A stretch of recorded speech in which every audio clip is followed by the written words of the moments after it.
Olá, discentes do curso de especialização em gestão pública municipal. Meu nome é Vilma Faria, vou estar com vocês aqui durante esse mês de abril e início de maio, ministrando a disciplina O Público e o Privado na Gestão Pública. Eu estou aqui com um livro do professor Ricardo Corrêa Coelho, e como os outros livros do PNAP, é um livro que tem 2 unidades, eu vou mostrar aqui para vocês. A esfera pública e privada no mundo contemporâneo, a idade 1, que a gente vai tratar nessa videoaula de hoje, os princípios da administração pública e suas relações com o setor privado, que nós vamos trabalhar posteriormente. Bom, a unidade 1 trabalha o seguinte tema: esfera pública e privada no mundo contemporâneo. Inicialmente, o livro ele traz uma discussão sobre a dicotomia público e privado. O autor fala o seguinte, que a esfera pública e a esfera privada, no nosso entender, quando a gente pensa superficialmente, são como que conceitos excludentes. O público é uma esfera, o privado é outra, né? Então, nós temos essa visão assim, mais superficial de pensar o público e o privado como sendo conceitos antagônicos, como sendo conceitos realmente excludentes. Mas nós vamos ver nessa disciplina, inclusive da parte mais posterior da disciplina, que não é bem assim. Que esses conceitos, na verdade, eles se entrelaçam em alguns momentos, ok? Mas inicialmente a gente vai falar um pouquinho do percurso histórico no qual esse conceito tem sido elaborado, desenvolvido. O conceito de público e privado, ele é uma construção que tem sido feita historicamente, dependendo do contexto geográfico, político, econômico e do aspecto temporal. Então, é um conceito que vem se desenvolvendo ao longo da história. Por isso que o autor coloca no início da unidade alguns exemplos para mostrar para a gente que esse conceito ele tem realmente sido trabalhado historicamente e tem sido desenvolvido dependendo dos contextos, e também ele tem sido modificado ao longo do tempo. Primeiramente, eu queria passar aqui para vocês a definição que consta aqui no livro, na página 13.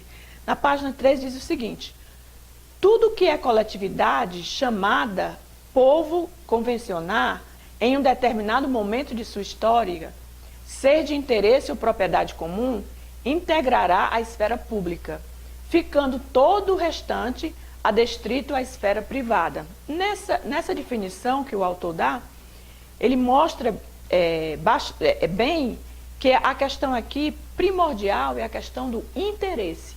O que é de interesse da coletividade é público. O que é de interesse de um particular é privado, certo? Mas, historicamente, esses interesses, eles vão transitando, vão mudando, certo? Essa definição, ela reflete também uma teoria discutida no âmbito do direito, que fala do direito público e privado, cujo marco diferencial é o interesse. Existe uma outra teoria que diz que o marco diferencial mais importante não é a questão do interesse ser de uma coletividade ou ser de um indivíduo, mas é a questão da dominação, da sujeição. Então, o Estado ele tem o poder de sujeitar os indivíduos, certo, ao seu domínio. Então, nesse sentido, o público ele passa por uma questão de poder e de dominação. Mas nós não vamos entrar nessa esfera conceitual mais aprofundada no ramo do direito, até porque essa disciplina ela trabalha conceitos jurídicos, mas ela não é uma disciplina totalmente voltada para discussões teóricas mais aprofundadas no campo do direito. Mas eu queria só deixar essa informação aqui para vocês. Então, o autor nos oferece 3 exemplos que eu acho bastante interessante para a gente poder começar a refletir como esse conceito tem modificado ao longo do tempo. O primeiro exemplo que ele nos dá é o seguinte: quando nós pensamos em forças armadas, nós pensamos na esfera pública. Hoje os estados modernos, contemporâneos, democráticos, capitalistas, eles têm suas forças armadas que protegem seus territórios e seus cidadãos. É. Então, quando a gente pensa em Forças Armadas, pensamos no Exército, pensamos em todas essas questões aí, mas nem sempre foi assim. Muitas vezes a gente usa coloquialmente esse vocábulo mercenário, mas até a gente também, às vezes, vê nos filmes históricos e até de ficção, a questão do exército mercenário. Porque antigamente, os reinos muitas vezes eram pequenos e não tinham como se defender. Então, contratava-se um exército, certo? Tinha aquele indivíduo que liderava aquele grupo de homens que se dispunham a lutar por uma causa que eles não tinham nem interesse de saber, tendo em vista receber apenas uma remuneração por aquilo. Então, era o exército mercenário, aquele exército que estava ali para lutar dentro de um conflito por dinheiro. Então, esse exército era privado, não era público. Então, as Forças Armadas, como uma instituição do aparato do Estado, já é algo mais recente. Antigamente, os estados, a gente poderia até dizer assim, né? Agora está muito na moda essa palavra, terceirização, ele terceirizava para o setor privado a proteção das suas fronteiras, dos seus cidadãos, ok? Então, esse é um aspecto também interessante que mostra como esse conceito ele vai mudando ao longo do tempo. Outra questão também é a coleta de impostos. Hoje, todos nós sabemos que a coleta de impostos ela é feita pelo Estado, certo? Nós, como cidadãos, sabemos que temos que prestar conta dos nossos rendimentos, etc., ao Estado, que é quem tem o poder de coletar os tributos e impostos, um deles. Mas nem sempre foi assim. Na Idade Média, principalmente, quando grupos de pessoas ou indivíduos passavam dentro de um determinado território, tinha que pagar imposto para usar aquela estrada, certo? Ou tinha que acessar uma ponte, pagava um imposto para passar por aquela ponte. Hoje é até interessante, porque nós já vemos em vários países as estradas sendo privatizadas. Ou seja, o capital privado constrói aquela estrada, tá certo? Depois ele vai receber, através do pedágio, o rendimento pelo serviço que ele executou, de fazer aquela estrada onde os cidadãos passam. Então, aquela estrada é privatizada, não é pública, ok? Então, é algo interessante. Outro aspecto é o exemplo 3, em questão do patrimônio e orçamento, porque antigamente o patrimônio do governante se confundia com o patrimônio público. Então, aquele rei, aquele sultão, o que era dele,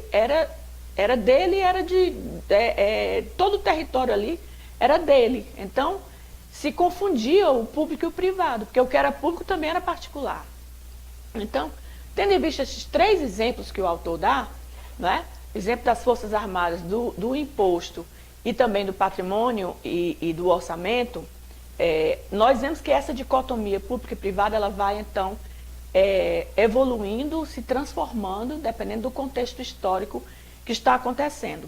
O autor também, logo em seguida, ele fala aqui de Max Weber, que é um autor muito conhecido dos alunos que estudam administração, que no começo do século XX ele elaborou várias teorias relacionadas com a administração e se reporta então à administração chamada administração patrimonial e a burocrática. Na patrimonial, os negócios públicos eram administrados como assuntos privados dos governantes. No Brasil nós temos um exemplo clássico muito conhecido que é o coronelismo. Ou seja, o coronel, dono da sua fazenda, tinha ali, não é, a sua atividade agrícola, tinham muitas pessoas ao seu redor, tem agora um cargo público, ele vai administrar a coisa pública como se fosse a sua própria atividade privada. Entendeu? Então, é aí que se criou a questão do clientelismo, do assistencialismo, todas essas questões na administração patrimonial. A administração burocrática, ela foi um salto em relação à patrimonial, porque ela buscou trazer a legalidade dos atos, a impessoalidade das decisões, profissionalismo dos agentes públicos e previsibilidade da ação estatal. Ou seja, a questão da legalidade dos atos, não só porque alguém conhece outra pessoa ok? A impessoalidade, todos esses aspectos que mais tarde a gente vai ver também nos princípios da administração pública. Então, essa evolução da forma de administrar também teve um respaldo na questão dessa delimitação do que é a esfera pública e o que é a esfera privada. Então, na esfera pública, nós temos os indivíduos são sempre concebidos como cidadãos. E na esfera privada, os indivíduos são sempre concebidos como pessoas físicas. Essas pessoas físicas, elas podem se reunir com várias outras e constituir uma pessoa jurídica, que é a coletividade de pessoas físicas. Ok? Então, nós temos no mundo organizacional privado, o que nós chamamos de organizações, no mundo organizacional público, que chamamos de instituições, mas também coloquialmente chamamos de organizações. As organizações privadas, elas gozam de mais flexibilidade do que a instituição pública. Por quê? Porque elas são instituídas pela vontade dos seus membros. Então, um capitalista ele pode chegar numa certa cidade, vou abrir uma grande loja, um grande supermercado, um shopping center. Também, se não der lucro, ele fecha, vai embora, como a gente vê muito isso acontecer. Então, depende da vontade, vou expandir, vou criar filiais, vou fechar, vou diversificar os meus negócios, vou fazer isso. Isso é característica do mundo privado. As instituições, elas têm objetivos determinados por lei, permanentes, em favor da coletividade, certo? Então, uma instituição, ela foi criada por um objetivo. Então, a Unilab, ela tem um objetivo educacional. Então, ela não pode prover outro tipo de serviço que não seja relacionado com a educação. Por quê? Porque ela tem um objetivo definido em lei, ok? Essas instituições, elas têm uma certa autonomia, depois a gente vai falar isso em relação à administração direta e indireta, que está aqui na página 17, certo? A administração direta e a administração indireta, que tem um quadrozinho que o autor coloca para vocês. A administração direta são serviços integrados na estrutura administrativa, mais relacionado com a presidência da República, dos ministérios, dos governos, secretarias, e a administração indireta, ela tem um outro leque de participação na sociedade. Organizações dotadas de personalidade jurídica e patrimônio próprio, que gozam autonomia administrativa e financeira e se encontram vinculados a ministérios e secretarias. Na página seguinte, o autor mostra algumas tipologias: autarquias, fundações, empresas públicas, sociedade mista, por exemplo, a Universidade Federal, a Unilab, ela é uma autarquia, tá certo? Existem várias tipologias de organizações dentro da administração indireta, que depois era interessante que vocês dessem uma olhadinha, ok? Então, na página 19, continuando aqui a nossa discussão, as instituições públicas, o autor coloca aqui um exemplo, elas atuam em uma área constitucionalmente aberta à iniciativa privada, ou seja, a instituição educacional, a Unilab, é uma autarquia federal, mas existe também faculdades particulares, universidades particulares. Então, as organizações da administração indireta, elas têm também essa característica. As agências regulatórias, que é uma outra figura jurídica que existe, elas têm por finalidade regular diretamente as condições de concorrência e oferta de serviços num determinado mercado, visando o benefício de toda a coletividade. Então, quando o Estado ele resolve delegar à iniciativa privada um serviço que ele antes executava, como de telefonia, por exemplo, ele institui as agências reguladoras que vão tratar de inspecionar e verificar se aquele serviço está sendo oferecido à sociedade como deve ser, nos parâmetros aceitáveis pelo Estado, ok? Outro exemplo também, que organizações que exercem suas funções de forma monopolista. A Casa da Moeda, o IBGE, o Instituto Brasileiro de Geografia e Estatísticas, a Polícia Federal, Ministérios Públicos. Então, essas instituições, elas oferecem esse serviço de forma, assim, monopolista, não pode ser terceirizadas para outras organizações, ok? Então, nós temos aqui como eu falei, a administração de empresas e públicas, aqui o autor vai fazer também uma pequena discussão, né, sobre a administração de empresas e a administração pública, que são dois ramos similares, mas bastante específicos, porque a administração pública a gente vai trabalhar com toda uma parte de regulação que a administração de empresas não tem, exatamente porque ela vai para o âmbito da iniciativa privada. Então, a administração pública, o público ele tem sempre a primazia e precedência em relação ao privado. Também é um outro aspecto que nós temos sempre que ter em mente, que a coletividade, que o público representa a coletividade, vai ter sempre essa primazia em relação ao setor privado, ok? Uma outra discussão que o autor faz, e eu acho que é bastante interessante no início, assim, para a gente começar a pensar, é um aspecto que ele chama de liberdade, né? Na esfera do direito privado, porque o direito privado exatamente, ele regula várias instâncias da iniciativa privada, né? Quando que o direito público exatamente da esfera pública, né? O direito constitucional, outro tipo de direito, direito que envolve patrimônio público, essas coisas todas. Então, no direito privado, nós temos o que o autor coloca como liberdade negativa.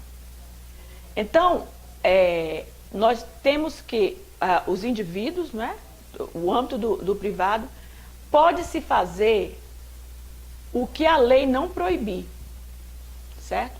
Então, no âmbito do direito privado, tá certo? O indivíduo, ele pode fazer o que a lei não proibir. Eu coloquei aqui um exemplo. Nós podemos andar na rua até tarde, porque a lei não proíbe, tá certo?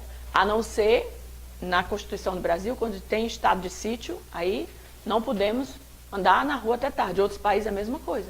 Mas no Estado de Direito, nós temos liberdade, tá certo? Nós temos liberdade, os indivíduos de liberdade de fumar, tá certo? Agora, não em todos os lugares, porque a lei já regula que nos prédios públicos e tal, não se pode fumar, certo? Mas pode-se fazer o que a lei não proibir. Então, o indivíduo ele tem um leque de possibilidades, um leque de liberdade de atuação. Também o indivíduo, dentro desse conceito de liberdade negativa, ele pode se deixar de fazer o que a lei não obrigar. Eu me lembro muito bem, o pessoal da geração um pouquinho mais, né, experiente da vida, eu me lembro muito bem da discussão sobre o cinto de segurança. Porque não tinha legislação que proibisse a pessoa não andar com o cinto de segurança. Então, a pessoa andava se quisesse. Mas não havia uma lei, né? Pode deixar de fazer aquilo que a lei não obriga. Se a lei não obriga a andar de cinto, não vou andar de cinto de segurança. Se a lei não obrigasse a andar de capacete, também não andaria. Tá certo? Mas a lei também pode deixar de fazer o que a lei não obriga. Eu posso deixar de professar uma religião. Porque a lei não me obriga a professar uma religião. Eu posso deixar de ter um animal de estimação. Então, assim, aí a gente pode pensar uma série de coisas, né? Por quê? Porque essas minhas condutas individuais, elas não representam ameaça para a sociedade. Certo? Agora, no direito público, entrando na parte do direito positivo, tá certo? O Estado será obrigado a fazer exatamente aquilo que a lei mandar. Certo? E só poderá fazer o que a lei expressamente autorizar. Então, é um ambiente muito mais regulado. Por quê? Porque se não fosse assim, se o Estado não tivesse essa limitação, poderia se transformar numa tirania. O Estado teria um poder muito grande. Certo? Então, nesse sentido, o Estado ele é obrigado a fazer o que a lei mandar. Então, para isso, tem todo o aparato legislativo, para todas as tramitações, para que a lei possa realmente, o Estado fazer o que a lei diz que ele deve fazer. E apenas o que a lei autorizar. É tanto que quando há uma dúvida sobre a aplicação de uma determinada sobre uma situação e aplicação de uma determinada lei, vai-se para a jurisprudência, tem todo o mecanismo. Por quê? Porque a lei exatamente, só pode fazer o que está expressamente autorizado a fazer. Então, isso determina essa esfera de poder, para que o Estado não tenha um poder ilimitado sobre a vida das pessoas, certo? Então, atividades exclusivas do poder público, nós temos aqui as atividades legislativas, formular leis inerentes ao poder público, a parte judiciária, todos os mecanismos jurídicos e das Forças Armadas, né? Então, no Brasil, acontece dessa forma. O autor até colocou que na Argentina, algum tempo atrás, estava até se discutindo terceirizar alguma questão sobre o sistema tributário para organizações particulares. O sistema penitenciário é administrado por servidores públicos. Eu quero ressaltar que essa informação que o autor colocou é pertinente, na verdade, na quase totalidade é assim, mas em alguns países o sistema penitenciário já tem sido privatizado há muito tempo, né? E no Brasil a tendência já começa a acontecer também do sistema penitenciário ser privatizado. E os serviços sociais são oferecidos pelo Estado e pela iniciativa privada, como educação, saúde também, né? Alguns outros serviços que são das duas esferas, ok? Então, diante dessa discussão, nós iniciamos o nosso curso agora com essa discussão dessa dicotomia público e privado. Depois nós vamos falar sobre os servidores públicos e na unidade 2 nós vamos falar mais especificamente sobre os princípios da administração pública. Mas eu queria deixar para vocês, então, essas reflexões. Tem um artigo muito bom que eu coloquei como bibliografia complementar, que vai também aprofundar um pouquinho essas questões sobre essa primeira discussão do público e o privado, ok? Eu queria agora falar para vocês, mostrar para vocês a atividade 1, tá certo? Que eu elaborei para que a gente pudesse pensar um pouquinho, fazer essa reflexão do público e o privado, tendo em vista que a distinção entre o público e o privado é influenciada historicamente, baseado na leitura da unidade 1 do livro texto e do artigo que eu disponibilizei, quais as raízes históricas, cite pelo menos duas, das dificuldades de distinção entre o público e o privado na sociedade brasileira, ok? Então, essa videoaula, ela encerra aqui com essa introdução a esse tema, a dicotomia do público e privado dentro dessa discussão maior que nós vamos fazer do público e privado na gestão pública. Ainda vamos discutir várias questões, ok? Então, me encontro com vocês em breve, numa segunda videoaula, continuando aqui o percurso do livro dessa disciplina. Então, bom trabalho para todos e até a próxima videoaula.